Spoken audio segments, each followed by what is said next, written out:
Excellencies, ladies and gentlemen, fellow executive secretaries of the UN Regional Commissions, distinguished colleagues. It is my pleasure to address you today, even though virtually, at this important forum on energy for sustainable development. It is a timely discussion as we are at an inflection moment for the fight against climate change, as the results of the recent COP29 pointed out. And indeed, the UNCC region has recently suffered some of the worst impacts of climate change.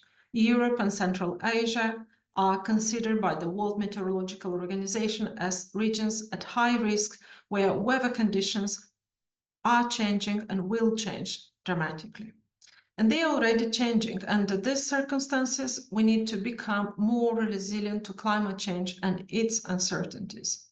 UNCC member states have therefore mandated us to support the establishment of resilient energy systems which are based on energy security that ensures energy needed at any time is met through a diversity of supply, affordability of sustainable energy that reduces the costs of electricity, heating, cooling, and transport while increasing systemic energy efficiency, and environmental sustainability that lowers the carbon footprint and enhances the efficiency across the energy supply chain.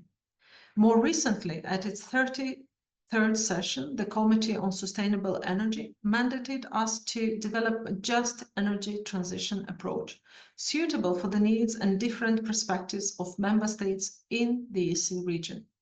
This ensures that the benefits and costs of the transition are fairly distributed and creates the necessary foundations to achieve resilient and carbon-neutral energy systems. There will not be an energy transition if it's not a just transition.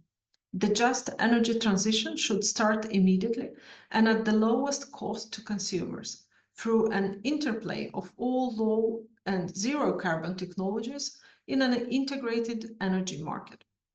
Relying on new, low, and zero carbon technologies allows to simultaneously mitigate energy security risks, safeguard the environment, and ensure affordability of energy. So what have we been doing to mitigate these impacts and support the adaptation of our member states to these changing conditions? We have been focusing on scaling up renewable energy by adding new generation capacity to substitute fossil fuels, but too much is concentrated in Europe and North America. It needs to be geographically more widespread.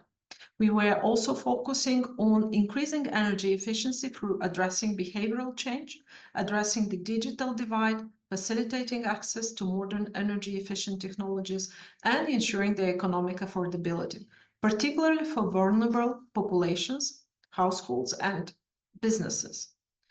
Enhancing energy interconnectivity as transport, transmission, and distribution of all energies, be it electricity, low carbon, hydrogen, and gases, constitute a bottleneck, both within countries and across borders.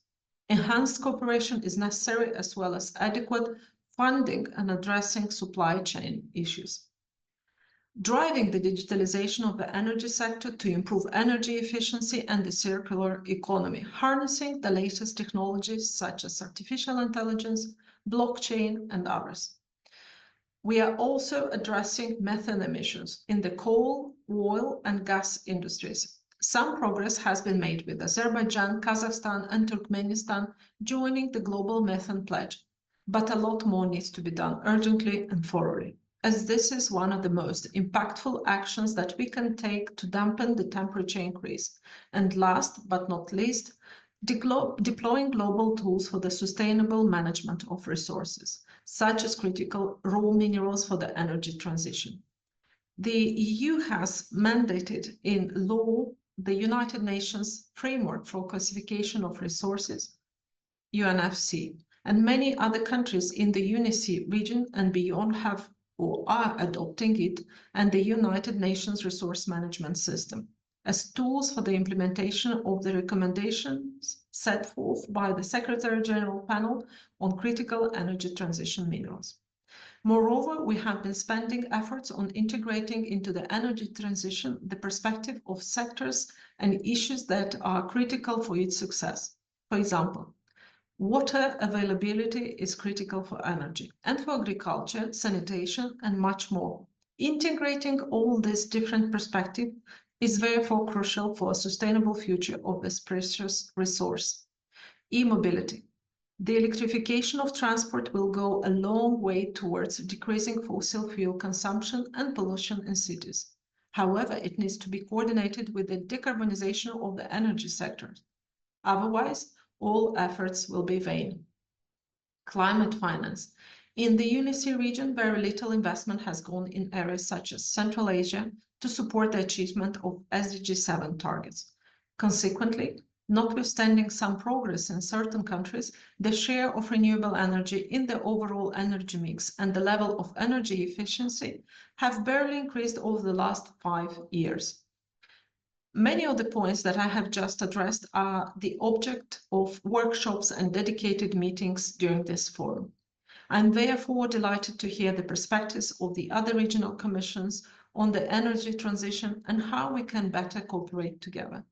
It is only through joining forces that we will be able to bring forward the necessary efforts. In conclusion, I wish to thank ESCAP for hosting the forum and all of the participants for their engagement and commitment to our work. I wish all of you good working sessions and look forward to the results of these discussions. Thank you.